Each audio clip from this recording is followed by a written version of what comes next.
નમસ્કાર મિત્રો, જય માતાજી, જય ઠાકોર સમાજ. હું તારક ઠાકોર ગાંધીનગરથી. ઓબીસી વર્ગીકરણને લઈને જે આપણે અભિયાન ચલાવી રહ્યા છીએ તે બાબતે ખૂબ જ મહત્ત્વની ખુશ ખબર તમારી સમક્ષ રજૂ કરી રહ્યો છું. બનાસકાંઠાના સાંસદ સભ્ય બનાસનીબેન ગેનીબેનના નામથી પ્રખ્યાત શ્રી ગેનીબેન ઠાકોરે આપણા ઓબીસી વર્ગીકરણના મુદ્દાને સમર્થન જાહેર કર્યું છે અને તેમણે ગુજરાતમાં પણ ઓબીસી વર્ગીકરણ થવું જોઈએ તે બાબતે લેખિતમાં રજૂઆત કરી છે પ્રધાનમંત્રીશ્રીને અને ગુજરાતના મુખ્યમંત્રીશ્રીને, જે આપણા મુદ્દાને લઈને ખૂબ જ મોટી સફળતા છે.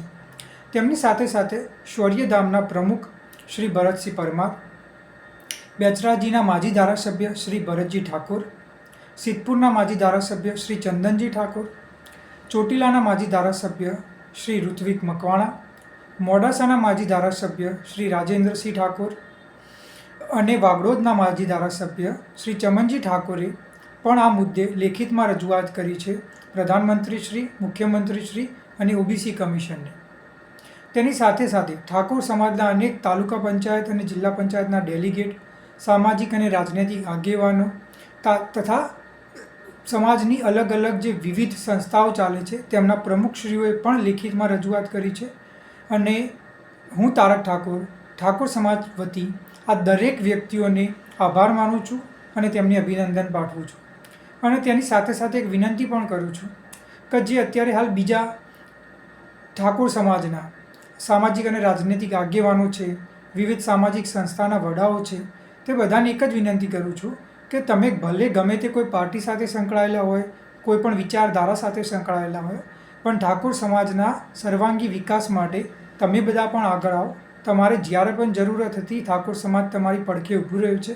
હવે ઠાકોર સમાજની તમારી જરૂરત છે કે તમે ઠાકોર સમાજની પડખે ઊભા રહો અને તમે બધા પણ લેખિતના અંદર રજૂઆત કરો કે ગુજરાતમાં પણ ઓબીસી વર્ગીકરણ થવું જોઈએ.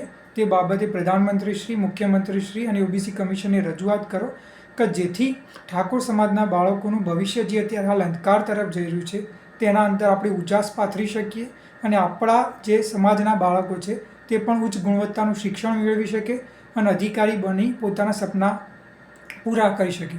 જે પણ વ્યક્તિ આ વિડીયો જોઈ રહ્યો છે, હું એક જ વિનંતી કરીશ કે આ વિડીયોને તમે વધુમાં વધુ શેર કરો અને ઠાકોર સમાજના દરેક જે સામાજિક અને રાજનૈતિક આગેવાનો છે અને સામાજિક સંસ્થાના વડાઓ છે તેમના સુધી આ વિડીયો પહોંચે અને વધુમાં વધુ લેખિત રજૂઆત થાય કે જેથી આપણો ઓબીસી વર્ગીકરણનો મુદ્દો જલ્દીથી જલ્દી અમલમાં આવી શકે.